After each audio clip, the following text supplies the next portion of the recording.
Bom, hoje eu vou falar sobre o livro Mar Sem Fim, do Amir Klink, né, conhecido brasileiro que já fez diversas rotas, né, no mundo aí afora, né, pelo mar. Né. Eu não conheço nada sobre, tecnicamente, sobre esse assunto, e esse livro foi desafiador nesse sentido, por,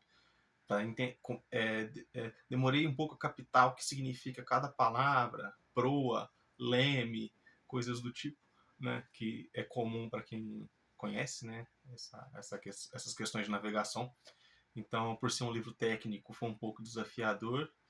E a parte, a bagagem emocional do livro é fantástica, que envolve essas dissertações técnicas, né? Então, eu vou puxar para esse lado, né, a análise que eu faço. O livro fala sobre a volta ao mundo, né, que o Amir deu, né? O livro foi escrito em 2000, né? E é interessante que ele fala assim que o planejamento e o bom senso sempre tem que vir na frente de qualquer ação. Então, não adianta brigar com a natureza, né? Ele fala que muita gente não conseguiu executar algumas coisas que ele tentou, é, e tentaram e não conseguiram, certo? E essas pessoas, não porque são coisas impossíveis. Ele traz isso com uma bagagem muito simples, sabe? Muito tranquila, sem querer se engrandecer, né? Parece que essa é uma marca dele, né? Ele tenta não. O cara bateu vários recordes, né, mundiais, né? E ele sempre trata isso com a maior naturalidade do mundo, né? Como sejam coisas que qualquer um poderia fazer com características como as dele, né? Que é o planejamento, o bom senso, né? Então, ele até fala que quando ele sai para uma viagem, todos os problemas estão no barco. Então, é como se fosse a nossa vida, né? Nós temos problemas em vários lugares e a gente se perde, não consegue resolver um, não consegue resolver o outro, né? Tá vivendo várias coisas ao mesmo tempo. E quando ele tá no barco, ele sente que todos os problemas estão ali. Então ele consegue resolver mais problemas quando ele está viajando. E muito marcante é um trecho do começo do livro que ele fala que o pior medo que ele tem é o medo de nunca começar. Foda, né? Pesado. Tem um trecho que ele fala que ele dormiu demais num dos descansos. Ele tinha descansos pausados muito curtos, os sonos dele, né? Como ele estava fazendo a viagem sozinho, né? Ele tinha que estar alerta o tempo todo. Mas em um dessas dormidas ele dormiu além, o despertador tocou e ele não escutou. E assim, ele foi conduzido, né? E se escapou de uma tragédia, que seria o barco pegar numa estrutura grande, se eu não me engano, de gelo, e seria, né, provavelmente, né, a morte. Né? E esse barco dele passou por entre um local assim que só ali conseguiria passar e sem ele estar no comando, né? Então assim, ele que não tem nenhuma carga religiosa, né?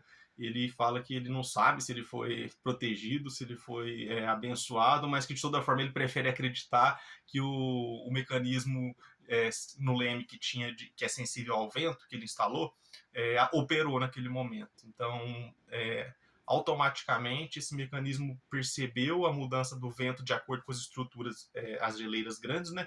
E modificou o caminho, né? Para passar no local correto. É, ele fala que as competições que ele vê, né, de vela, Olimpíadas, essas coisas, né, embora sejam legais, ele acha que são regras definidas por homens, né?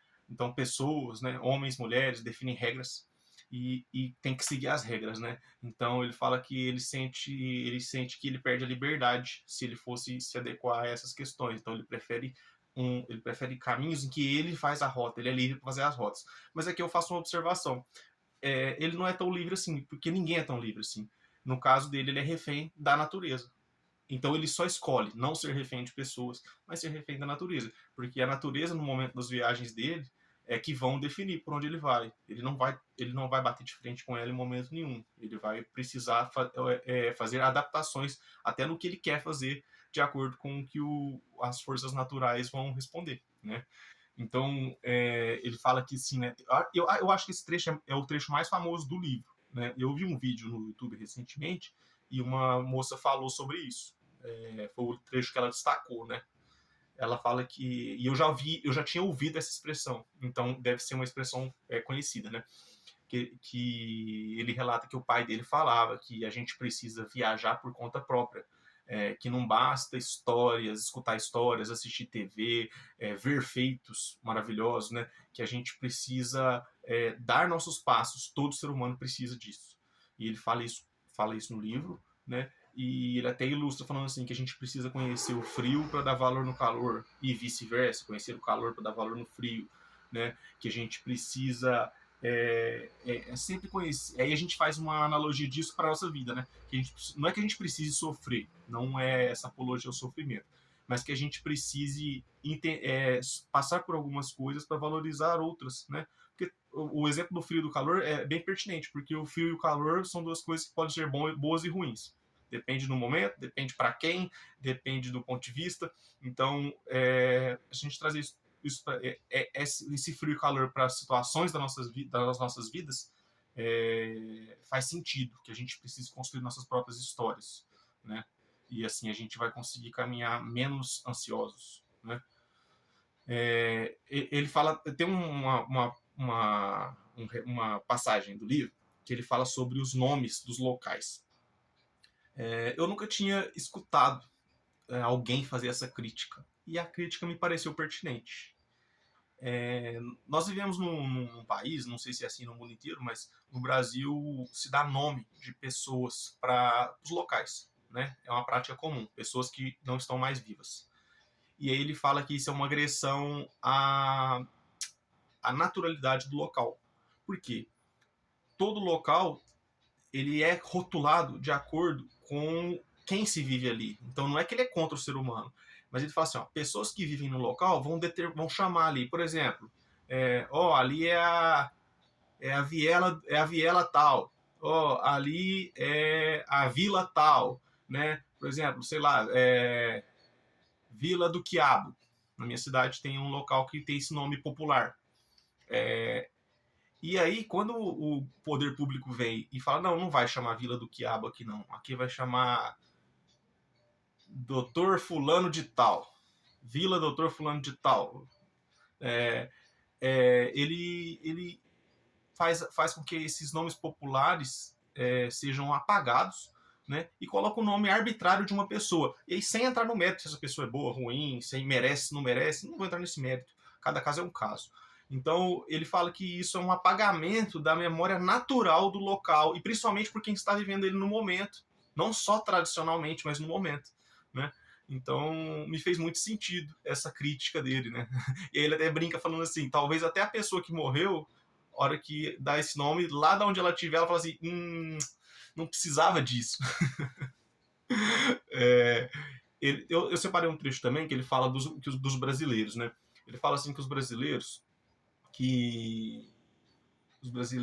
têm alguns maus crônicos, né? Como desorganização, memória, né, curta, falta de pontualidade, coisas que a gente sabe, né? Que são marcas dos brasileiros, né? Mas o que eu destacaria são outras duas críticas que ele fez, que pelo menos a carapuça me serve, né? Então, enquanto brasileiro, que a gente tem uma dificuldade tremenda em falar não, e que a gente tem uma cegueira nos nossos olhos em relação ao nosso futuro, a pensar sobre o nosso futuro. A gente finge que não vai existir futuro, a gente tampa a nossa visão e finge que só existe hoje, né? E essa dificuldade gigantesca de falar não para o que a gente sente não, pensa não, né? E acredito que é um mal dos brasileiros mesmo que a gente deve combater, né? Só que por outro ponto ele até faz esse contraponto. Ele fala assim: só que esses maus eles trazem uma coisa muito boa, que por exemplo é a hospitalidade, né? A hospitalidade ela às vezes é fruto desses defeitos, porque se você tem dificuldade de falar não e quando você não pensa tanto no futuro, você se torna muito mais agradável no presente. Bota fé? Não que esteja certo não saber falar não, e não que esteja certo não pensar no futuro. Mas essas características, elas contribuem para que a nossa hospitalidade seja grande. né? Por uma questão de lógica. E ele fala que ele viveu isso na Antártica, quando ele encontrou um grupo de brasileiros trabalhando lá, que ele falou que em 5 minutos ele se sentiu em casa. Que e com nenhum grupo que ele encontrou no mundo ele se sentiu tão bem assim. E, e não por causa da nacionalidade, mas por causa do tratamento. Ele até fala que, e assim, ele fazia contatos, né, com pessoas através de rádio, né, para auxiliar na comunicação, né. O que ele mais ressalta durante o livro todo são as comunicações com a família, né, que ele queria falar com a esposa, com as filhas, né. Então ele ficou dependente de outras pessoas por comunicação via rádio em vários momentos da viagem. Ele fazia um cronograma, tinha dia e horário certinho para se comunicar com a casa dele, né? E essas comunicações eram intermediadas por estações de rádio, né? Dependendo do local que ele estava, né? Então, assim, apesar da viagem dele ser solitária, ele dependeu de pessoas, né? E também ele fala que ele conheceu muitas pessoas durante o caminho que faziam suas viagens lutando, cozinhando, construindo, sempre sorrindo e sem nenhum véu de heroísmo. Foda. Achei linda a descrição. Nós somos acostumados a buscar o rótulo de heróis nessa vida nossa em sociedade, onde você precisa se destacar dos outros como herói, como alguém diferente, como alguém acima das médias. E vindo dele, que é um cara acima da média, quando a gente observa os feitos, essa expressão de que ninguém precisa ser herói, você só precisa executar tudo que você pode e que você, fazendo isso, você vai conseguir executar cada vez coisas mais grandes, né? E vai contribuir com sua sociedade, né? Sem precisar desse estrelismo, e que ele viu várias pessoas assim no mundo fazendo viagens no mar, dá uma certa esperança pra gente de que o mundo pode ser menos estrela e mais capacidade utilizada, né? Ele fala também que teve um momento lá em que ele teve 11 tentativas para ancorar o barco num momento tenso da viagem, cara, que aí é sinistro, né? Falando que ele tinha que descer descer junto com a âncora para cortar as algas para tentar fazer a âncora descer, uma âncora que pesava 50 quilos. Você imagina uma viagem dessa, né? O nível que é de esforço, de problemas que podem, né, acontecer, né? Exige coragem. Isso, mesmo que às vezes ele seja modesto, mas exige muita coragem, né?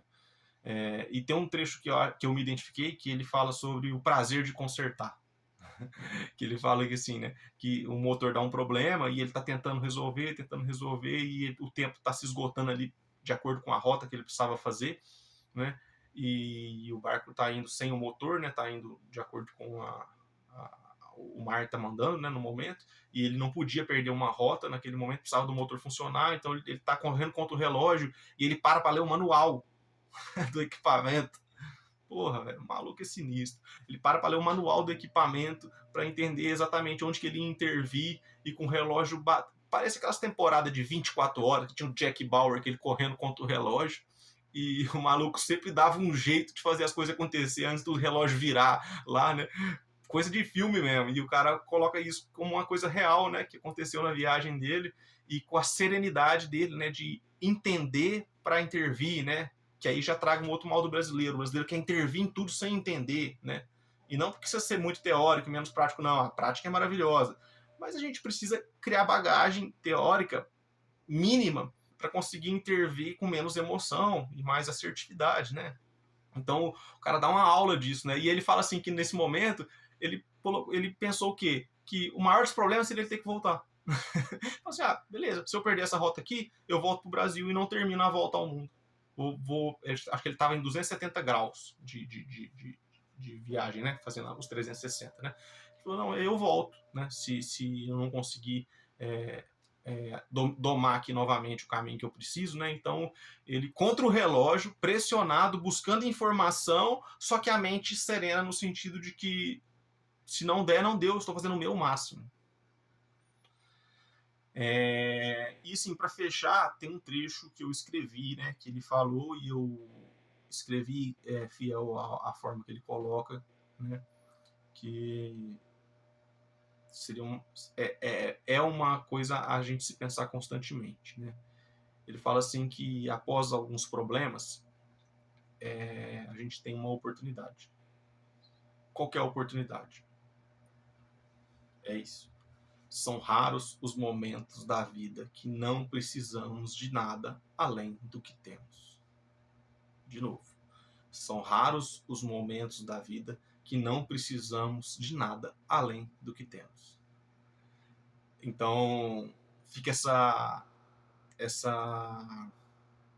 visão de que depois de algumas situações, é essencial que a gente pense sobre isso, de que a gente respire e fala, pô, nesse momento agora eu não preciso de nada além do que eu já tenho, nem do tempo.